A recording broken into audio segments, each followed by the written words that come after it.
Welcome to the Crime Redefined podcast, produced by Zero Cliff Media. Coming to you from the US Bank Tower, high above downtown Los Angeles. In our podcast, we drill deep into forensics and criminal investigation from the viewpoint of the defense, as well as explore the intersection of the media and the justice system.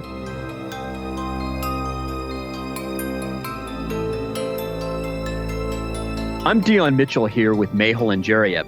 Today's episode is in the first in a series we are calling Celebrity Criminal Justice Warriors.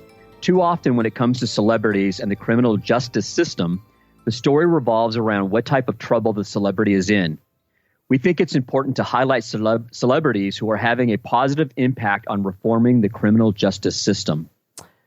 Agreed, and very well said. And, that's not to say that we're not going to continue to cover high-profile cases involving celebrities. That's a given. But, a balance is important. And when it comes to trying to reform or change the criminal justice system, it's kind of like steering or turning the Titanic around. So when a celebrity uses their star power and clout, it's really an awesome tool to kind of spearhead the reform. And in fact, in future episodes, we'll talk about the First Step Act and some of the celebrity influence that helped getting that passed. Well, I don't think that there's really anyone that's on the front lines more today that's having an impact. This gentleman puts his money where his mouth is and his time and energy as well. So today we're excited to feature none other than Ice-T. To many, he is Detective Finn Tatola of Law and Order SVU. And, it's really crazy to think that he's been on this role now for 18 years. So, Mehul, what do you think when Ice-T comes to mind?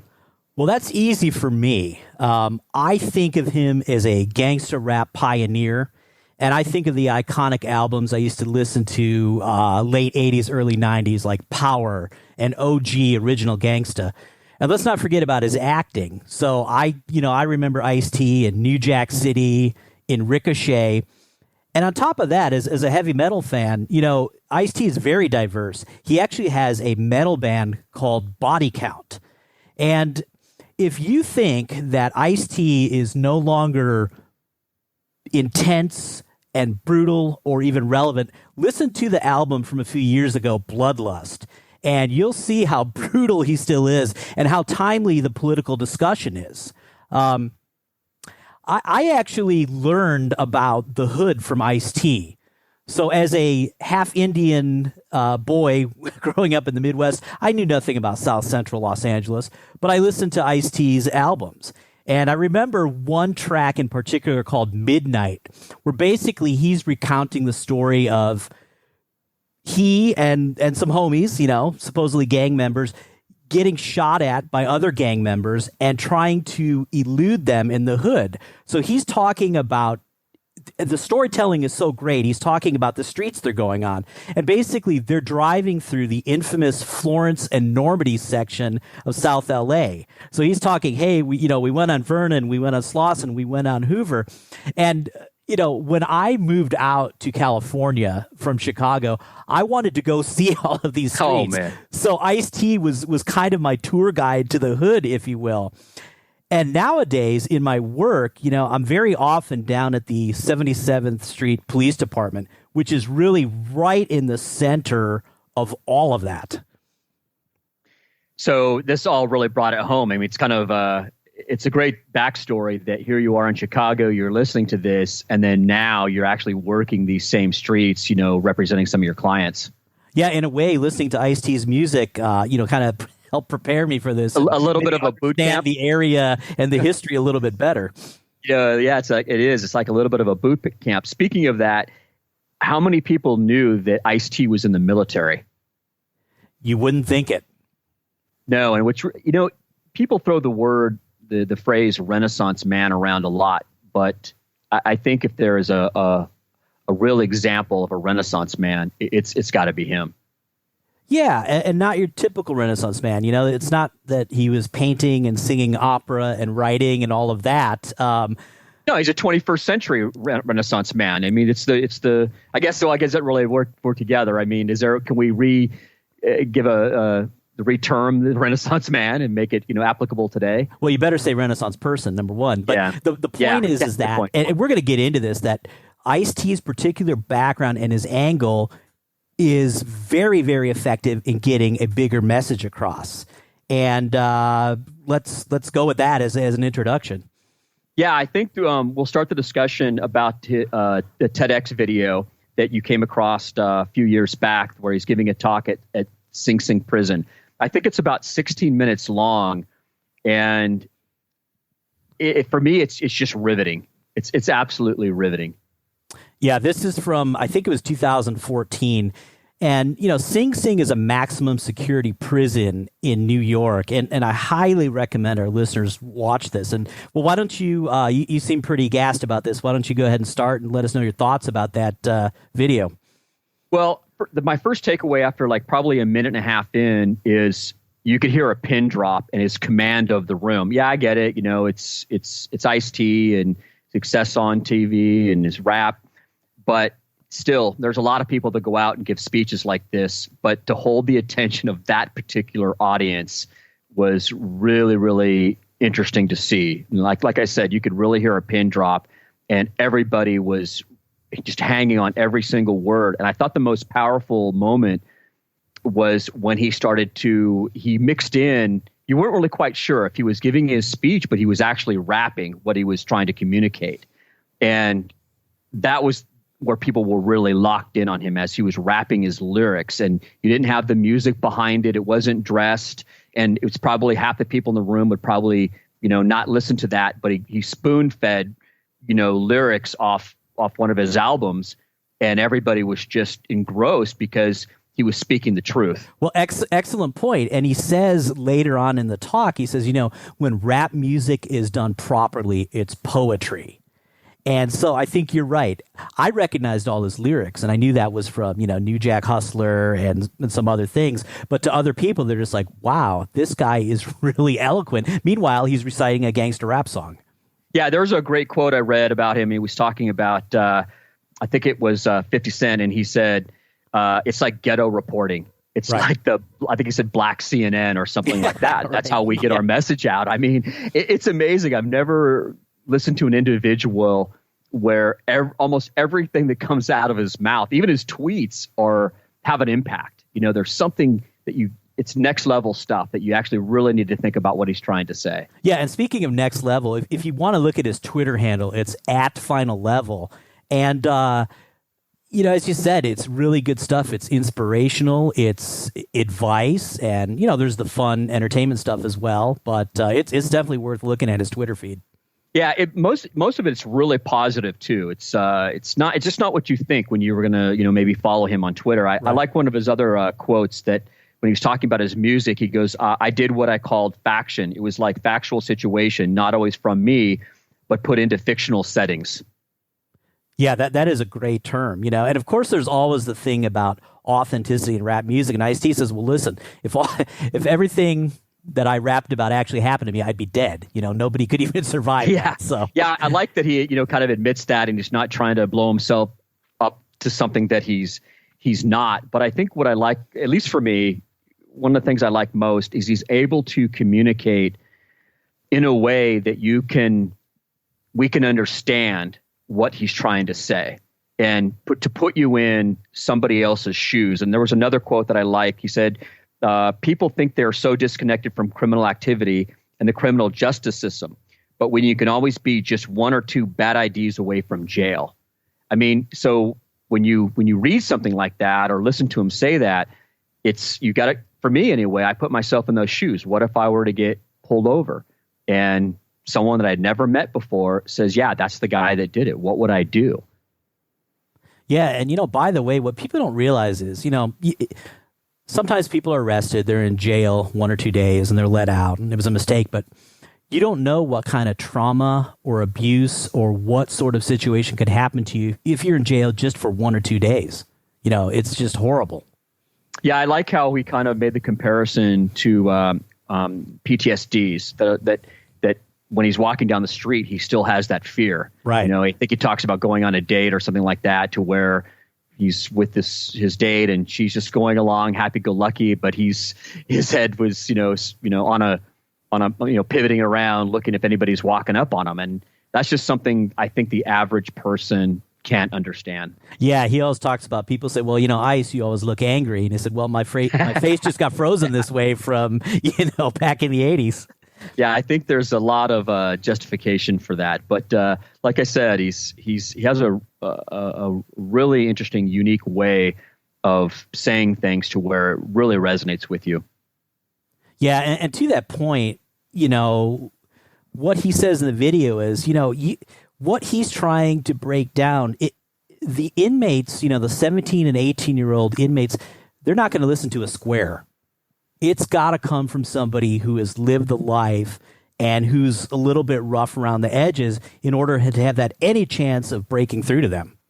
Yeah, I think that's why I found the video so interesting, because he's been on TV for 20 years, feature films at New Jack City, and yet he still had that credibility 30 years later or 40 years later. I mean, that's kind of amazing that a 17, 18-year-old kid will still listen to him instead of just not going, hey, this is some rich, actor, entertainment guy. What does he know? Well, it's kind of ironic, too, that in a way that Ice-T is speaking in a prison, and like you said, hey, I'm far from a cop. You might see me on SVU, but I'm far from a cop. And the old guys like us, we remember Ice-T Cop Killer from Body Count. Remember that? Right. In the early 1990s. And so look how he's sort of come full circle. He had a big beef with the LAPD and everybody else, Tipper Gore and all of that, with the censorship. And now the warden, he gave props to the warden for letting him into the prison to speak and share the benefit of his pain and his experiences to hopefully help out these young kids who there may still be hope for. Well, and that's where I think he makes a great celebrity justice warrior, because he's doing what he can to try to get out in front of this and show, these young teens, there's another path. There's another way to go. You don't have to make the same stupid mistakes that I made to get to where I'm at today. Yeah, I agree. And it seemed like what was really key for Ice-T was that he had a little bit of mentorship when he was young. And that is that some of his friends went to prison and they told him, they said, you do not want to do this, Ice. Go pursue your rap career. He had somebody kind of mentoring him. And without that, you're just kind of lost. And so did you have any more comments on the video? No, that was it. Oh, okay. So, he's in New York giving this talk at Sing Sing, but he's talking about California. And he's talking about how they are warehousing people, basically. In other words, the solution to crime is just lock all these people up and store them away until they die or until they're in old age. And that it's really about, crime and punishment more so than rehab or social change. And in fact, in 2015, he was very active in criminal justice sentence reform, something obviously that has passed recently. But he's been working on this a long time. And going back to his Twitter, he had a tweet back in 2015 that I thought was excellent. He said, it's sad that many people believe you have to break the law to end up in jail. Even on SVU, which is fake, we usually spend half of the show trying to put some suspect in jail who's innocent. And that's where we're at today. Yeah, absolutely. So some other things from the TEDx, he was talking about how, you don't remain the person that you were when you were 18. And, there's a lot of studies physiologically that, your brain is not even developed, whatever part of your cortex or whatever the technical term is, you can't make the proper decisions. And he had said that, everything he thought about the world when he was 18 turned out to be wrong. And you know what? I would say the same thing for me as well. As it turned out, honest, I didn't know anything when I was 18. I think if you're honest with yourself, I think everybody would make the same statement. And I thought that part of his talk was really interesting because he really drove that point home. So I think he was trying to change the perception of some of the administrators that were in the room, like not like, hey, everybody deserves a second chance, but he was asked them, how many things did you learn or how many things that you did at 18 years old were wrong? So if you can start to look at people in that light, maybe there's a different road for folks, and they'll start to look at you a different way. And then maybe it is more about the rehab instead of just straight incarceration. There's no way that we can build enough prisons to lock everybody up. No. So, he was saying, let's understand the symptoms here, and he explained growing up in the hood, and just a little bit about his background, just backing up real quick. He mentioned he was in the military. He was an orphan. He was born in New Jersey. He ended up moving in with his aunt, I believe, in South Central. And that's where he was really first exposed to the hood mentality. And he said, listen, it was a kill or be killed scenario in the hood. It was predator or prey. He had to choose one, and you have nothing to lose. So you have to understand and attack that if you want to try to keep people out of prison, because even if you lock people up, like you said in one of his songs, there'll be another one after him, because we have the root cause of kids who aren't making good decisions, but really have nothing to lose. So why wouldn't they go rob a liquor store or something like that? So the question is then, do they have to pay for that for the rest of their life? Or should we try to rehab these people, get them some mentorship, and make some productive citizens? Because guess what? Some of the people who are 18, 20, whatever, they also have kids. So now do you lock their father away for the rest of their life, and then the cycle continues? So it's a real big sociological issue.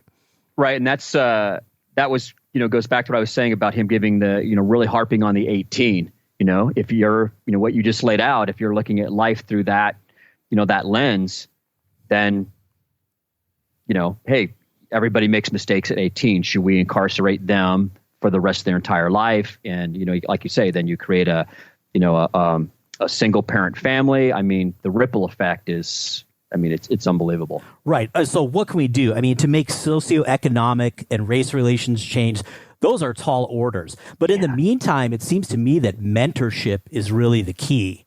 Ice-T was mentoring at Sing Sing. He talked about how he had people in his life who mentored him, and that's probably the easiest thing that can be done.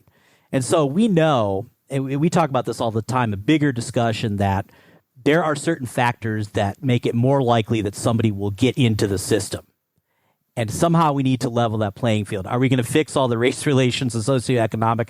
Not anytime soon, unfortunately. But mentorship will help with that. So then the next level of equal justice is what happens when they're in the system. Right. So that's something you and I talk about a lot. Right. So, but you need the Ice-Ts and the celebrity clout on the outside to shine that light on it. But then you have to have people in the system to try to level the playing field.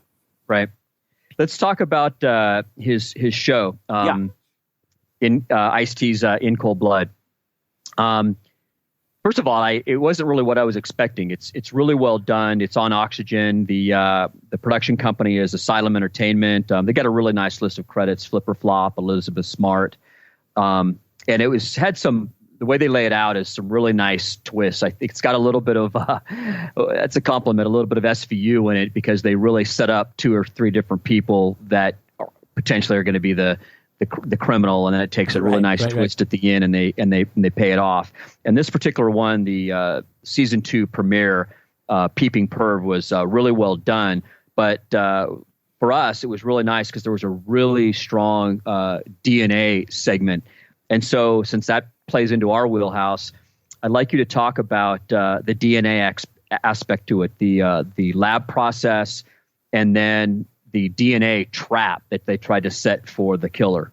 Sure. And actually, before I do that, and you did a good job of explaining the show, but I wanted to read, I think this was the IMD description of the show.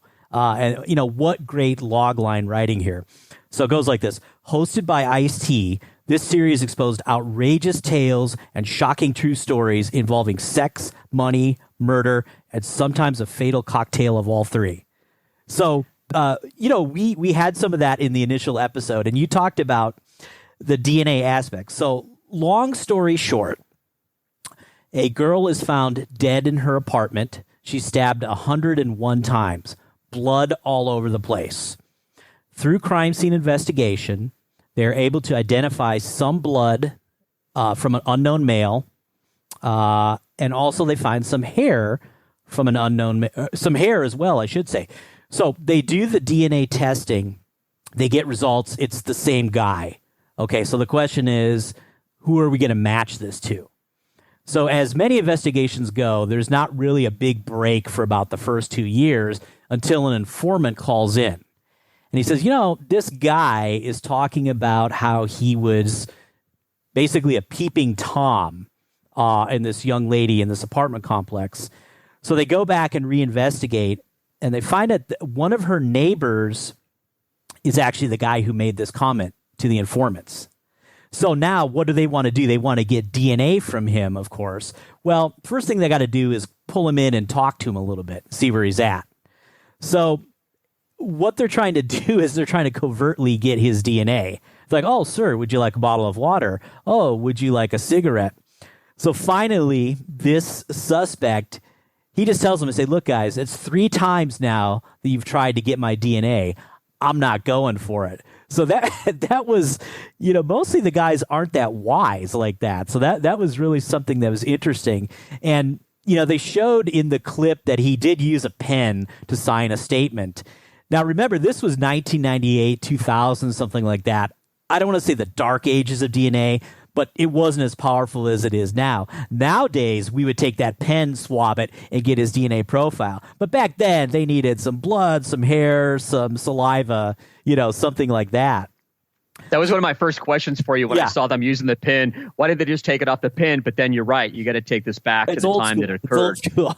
But it was also the guy was pretty savvy because I think at the time, wasn't he like 17 or 18 years old? He's a young guy. I mean, so he had his game face on. Yeah, that's pretty impressive. And you think, well, how's a guy like this going to make a mistake? Well, they always do, right?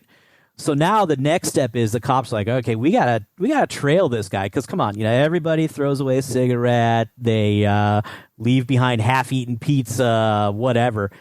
So they stake him out at his place of work. He goes out on a smoke break. He's smoking cigarettes like crazy, but guess what he does? He picks up the cigarette filters. So he knows that either he's being watched or he's potentially being watched.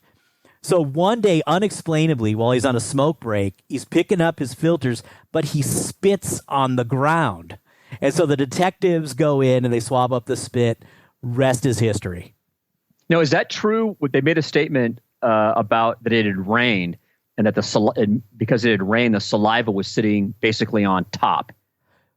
I didn't actually quite follow what they were getting at because in a way, if it rains, you're concerned it's going to wash away any DNA evidence. But it must have been that whatever surface it was, maybe the rain was sort of like a barrier to allow it from soaking in. I mean, if it's concrete, that's not an issue, but who knows what the surface was. But yeah, they did refer to it being kind of dumb luck about the weather conditions were favorable to preserve that. Now, of course, saliva has a ton of DNA in it, so all you need is a little bit. What do you think about the collaboration between Ice-T and obviously Oxygen and Asylum? I mean, I thought... I see it because of what we spoke to earlier about him is that he has such credibility that when he sets up the show and then he interjects through there, he just brings so much believability and credibility to the story that you're really engaged. Yeah, in a way, it's of course it's celebrity power, but because people know Ice-T for different things, I'm not even so sure it's the celebrity aspect of it. I think it's like you say, his credibility, because he walked the walk and talked the talk, he has the mindset. And that just projects in everything that he does. He knows that there was a very thin line between him being the successful entertainer and being a statistic. And, to this day, he still straddles both worlds. On one hand, he does relatively vanilla SVU, playing a cop. But then he's also in this metal band Body Count and still rapping and talking about controversial things such as police shootings. Yeah, I think that plays into his uniqueness that he's able to really travel in between all these different groups and it all works. He's just, I think if you walk into a room and he's there, it'd be like, I don't know, the emperor has arrived and everybody's going around to gain his audience. It's a very rare individual that can take all those life experiences and then make it work and then still be able to move into all these different groups. Yeah, before we wrap this up, actually just this morning I was Googling around about the case that was featured in Ice Cold Blood in the season 2 season premiere. And there was an update as of July 2018 that the defendant, his name was Denny, that his lawyers, and I'm just going to read this. Now, Denny's lawyers claim the state's DNA expert lied on the stand when he said he performed all the DNA analysis. Attorneys said it was mostly done by another analyst and mistakes were made, including one hair root producing 5 different profiles. Denny's lawyers also contend some evidence was mishandled or tampered with. They claim a packet sent to one lab had 7 hairs, but when it went to another lab, there were 14 hairs. And then they go on to say defense attorneys also said FBI and Florida Department of Law Enforcement examiners did not follow their own lab procedures. They said that had been proven during the trial. Denny would not have been convicted. So, like many of these cases, the appeals go on. And it'll be interesting to see if any of these DNA arguments are credible on any level. I could tell you that some of those are boilerplate, but others of them are interesting. So, we'll see where this case goes and see if it's the end of it. And maybe Ice-T will follow up with it in season 3.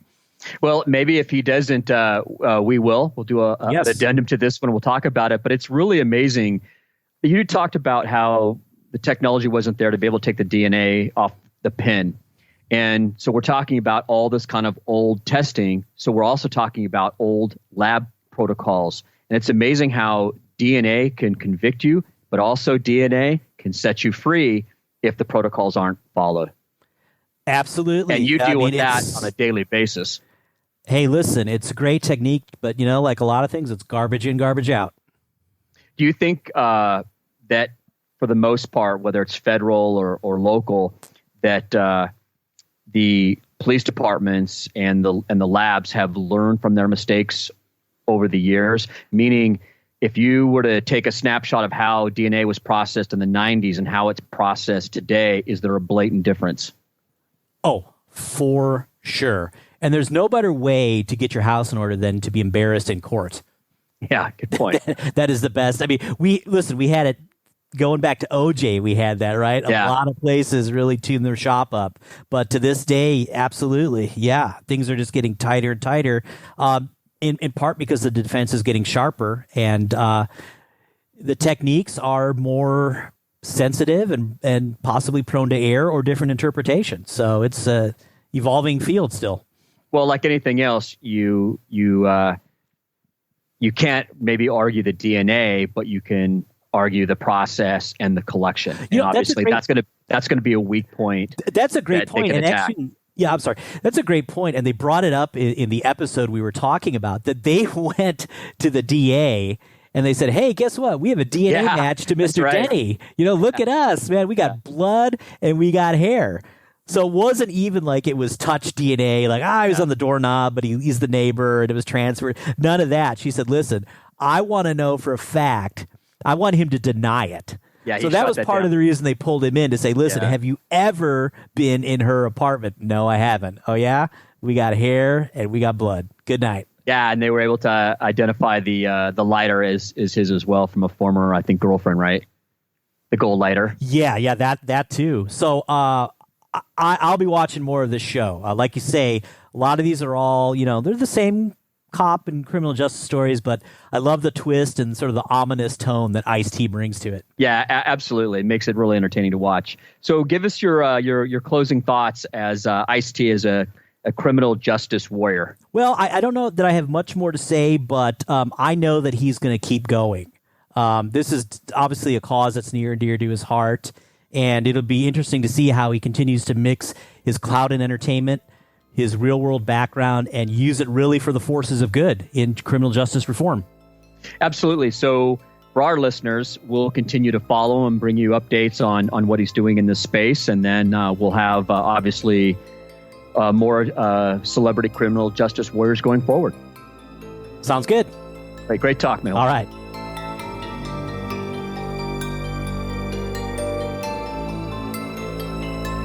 Thank you for listening to the Crime Redefined podcast. Like us on Facebook and follow us on Twitter @Crime Redefined. Please send us your comments and questions and join us for the next episode.